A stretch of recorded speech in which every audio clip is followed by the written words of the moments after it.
काँग्रेस कार्यकारिणीच्या बैठकीला नाना पटोले यांची धावाधाव समोर येते। नाना पटोले हे उशिराने पोहोचले, त्यामुळे काँग्रेसचे नेते नाराज झाल्याची सुद्धा माहिती मिळते। उशिरा पोहोचलेले नाना पटोले हे धावत सुटले आणि ही धावाधाव आता कॅमेरामध्ये सुद्धा कैद झालेली आहे। नवी दिल्लीमधली ही दृश्य आपल्या समोर येत आहेत। नवी दिल्लीमध्ये काँग्रेसची ही महत्त्वाची बैठक होत होती।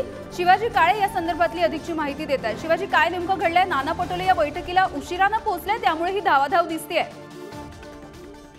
आज काँग्रेसची सर्वात महत्त्वाची बैठक सुरू आहे। राज्यातील लोकसभा निवडणुकीच्या संदर्भात उमेदवार फायनल करण्यासंदर्भात ही बैठक होती आणि या बैठकीमध्ये सोनिया गांधी, मल्लिकार्जुन खरगे यासारखे काँग्रेसचे दिग्गज नेते पोहोचलेले आहेत। त्याचबरोबर राज्यातून वर्षा गायकवाड, बाळासाहेब थोरात, सतीश पाटील, विजय वडेट्टीवार यासारखे नेते पोहोचलेले आहेत। मात्र नाना पटोले हे आहेत ते अत्यंत उशिरा पोहोचले। उशिराने पोहोचलेले नाना पटोले यांची चांगली दमछाक झाल्याचं आपल्याला पाहायला मिळालं।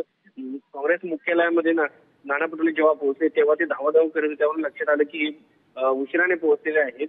केंद्रीय निवडणूक समितीच्या बैठकीला उशिराने पोहोचल्यामुळे सुरुवातीला बैठकीसाठी काही क्षण नानांसाठी थांबण्यात देखील आल्याचं कळालं। त्यामुळे काँग्रेस नेते नाराज देखील झाले, कारण अनेक राज्यांच्या बैठका सध्या सुरू आहेत काँग्रेस मुख्यालयामध्ये आणि या बैठकीमध्ये नाना पटोले जे आहेत ते उशिरा पोहोचल्यानं काँग्रेस नेत्यांनी संताप देखील व्यक्त केल्याचं समजतंय। ही पहिली वेळ नाही की नाना पटोले अशा पद्धतीने उशिरा पोहोचतात। आतापर्यंत अनेक बैठकांना नाना पटोले जे आहे उशिराने पोहोचल्याचं समजतं। नाना पटोले आणि सगळ्यात महत्त्वाचं म्हणजे या अगोदर देखील काँग्रेसची जेव्हा बैठक झालेली त्या बैठकीला राहुल गांधी, सोनिया गांधी, मल्लिकार्जुन खरगे येऊन पोहोचले, मात्र नाना पटोले येऊन पोहोचले। तेव्हा देखील प्रश्न उपस्थित केला होता पक्षशिस्तीच्या संदर्भात आणि आज पुन्हा एकदा नाना पटोले उशिरा आल्याने काँग्रेसच्या पक्षशिस्तीचा प्रश्न ऐरणीवरती आलेला आहे।